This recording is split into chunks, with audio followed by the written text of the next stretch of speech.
Solve करेंगे question number 16 HCV chapter 5 Newton's laws of motion. Exercise इसकी problem number 16। Find the reading of the spring balance shown in figure. The elevator is going up with an acceleration of g/10।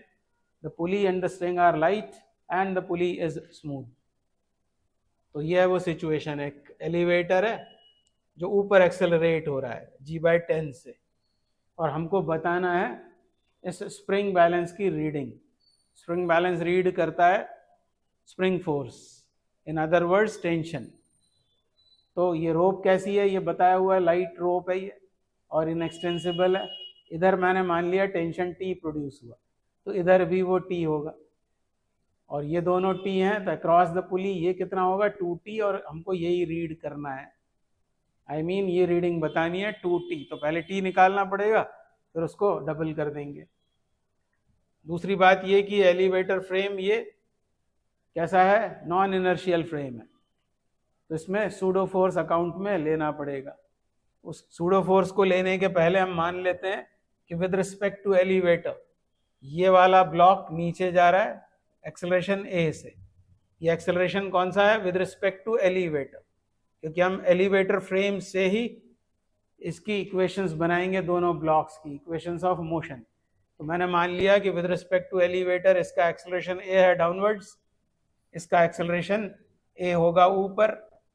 ये string constraint मैंने लगा दिया, ये यदि acceleration A से with respect to elevator नीचे जा रहा है तो उतने ही एक्सेलरेशन से ये ऊपर जाएगा। और अब इनकी इक्वेशंस लिखेंगे, किसके लिए, इस ऑब्जर्वर के लिए, मतलब कहाँ से, एलिवेटर फ्रेम से। एलिवेटर फ्रेम से एफबीडीज बनाएंगे और इक्वेशंस लिखेंगे। तो पहले इसकी बात कर लेते हैं 1.5 kg वाले ब्लॉक की। तो 1.5 kg वाले ब्लॉक पर कौन कौन से फोर्सेस आएंगे। एक तो होगा उसका वेट, कहाँ होगा वो, वर्टिकली डाउनवर्ड्स, कितना 1.5 g। दूसरा ये होगा टेंशन T, और एक और फोर्स लेना पड़ेगा क्योंकि हम एलिवेटर फ्रेम से काम कर रहे हैं जो कैसा है, नॉन इनर्शियल। तो इसका मास लेंगे, फ्रेम का एक्सेलरेशन लेंगे, दोनों का गुणा करेंगे और एक्सेलरेशन के ऑपोजिट उसको शो करेंगे। मतलब यहाँ शो करना पड़ेगा हमको उसे सूडो फोर्स को। कितना है सूडो फोर्स, फिर वो 1.5 g/10। तो ये एफबीडी बनाया, ये वेट, ये टेंशन और ये सूडो फोर्स, और ये block with respect to elevator कहाँ जा रहा है, ऊपर। तो इनका ध्यान रखते हुए फिर हम इक्वेशन इसकी लिखते हैं। तो क्या होगी इसकी इक्वेशन, क्या हो जाएगी, T, ऊपर वाली डायरेक्शन पॉजिटिव मान लेते हैं, तो इक्वेशन ये हो जाएगी इसकी T, ऊपर वाला फोर्स, ये दोनों नीचे के फोर्सेस हैं 1.5 g माइनस 1.5 g/10, ये हुआ नेट फोर्स। मैं सेकंड न्यूटन का सेकंड लॉ लगा रहा हूं, net force is equal to इसका मास कितना है 1.5 kg, मास इनटू ये वाला acceleration is equal to 1.5 a। तो ये हो गई इक्वेशन 1। एक काम खत्म हुआ। अब ये तो इसकी बात की थी हमने 1.5 kg के ब्लॉक की, इसी तरह का फ्री बॉडी डायग्राम दूसरे के लिए बनाते हैं। कैसे बनेगा वो, दूसरा मतलब 3 kg कैसे बनेगा, ये 3 kg का वो ब्लॉक हो गया। एक तो आएगा उसका वेट वर्टिकली डाउनवर्ड्स 3g, फिर दूसरा होगा सूडो फोर्स। सूडो फोर्स कितना होगा, मास इनटू ये एक्सेलरेशन, एक्सेलरेशन से ऑपोजिट, तो नीचे ही दिखाना है उसको, कितना 3g/10।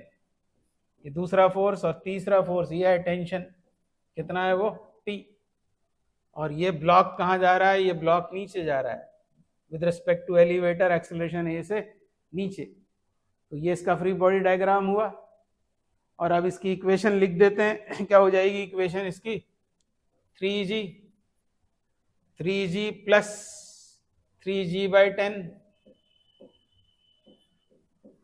3g/10 minus T is equal to इसका मास इनटू एक्सेलरेशन। तो इसकी चिंता मत करना कि आपने इसमें तो इसे T में से इसको घटाया है, वो अपने आप एडजस्ट हो जाता है सब कुछ, जबकि यहाँ इनमें से इसको घटा रहे हो, कोई फर्क नहीं पड़ता है।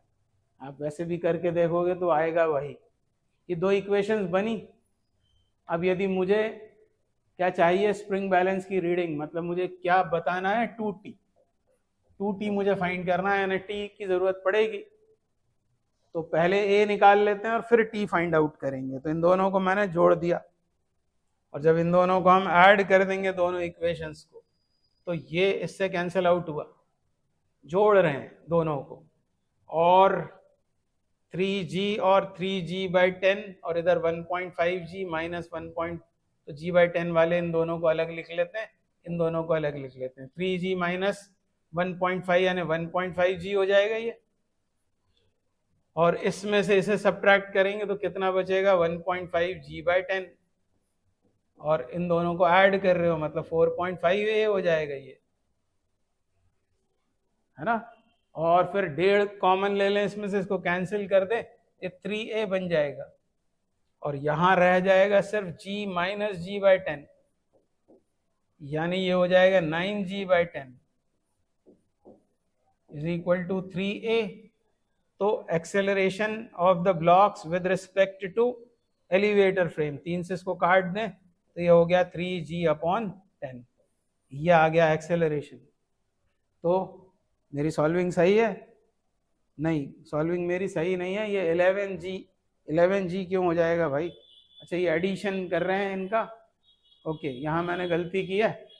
3G माइनस 1.5G ये पॉजिटिव आएगा, और ये भी पॉजिटिव होगा, और इसके पॉजिटिव होने से ये पॉजिटिव हो जाएगा, और इसके पॉजिटिव होने से, अब ये तो आप कर लेंगे, मैंने आपको तरीका बता दिया है। तो ये कितना हो जाएगा, ये 11G/10 हो जाएगा, और इस 3 को इधर ले आए तो ये 30 हो जाएगा, and acceleration is 11G/30। Yes, this is right. और अब इसकी वैल्यू डाल देते हैं इक्वेशन 1 में, तो हमको मिल जाएगा T।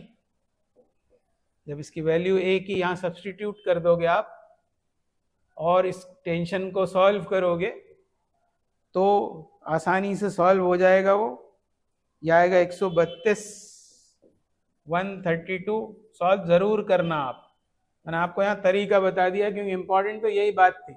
ये सब कोई इंपॉर्टेंट नहीं है कि कैसे आप उसको सॉल्व करते हो, इंपॉर्टेंट ये है कि ये एक्सेलरेशन एलिवेटर फ्रेम के रिलेटिव है, ये तो ग्राउंड के रिलेटिव है उसका एक्सेलरेशन।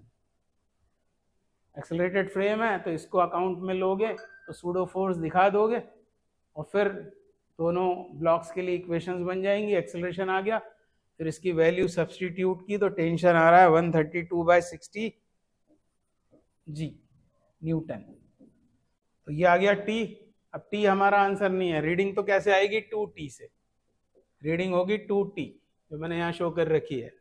तो 2 टाइम्स T मतलब 132G/30, ये किस में आएगा, न्यूटन में। और किलोग्राम में यदि आंसर चाहिए तो G से डिवाइड कर देंगे, 132/30 हो जाएगा, वो हो जाएगा 4.4 किलोग्राम। ये शायद पीछे दिया हुआ है, आप देख लेना।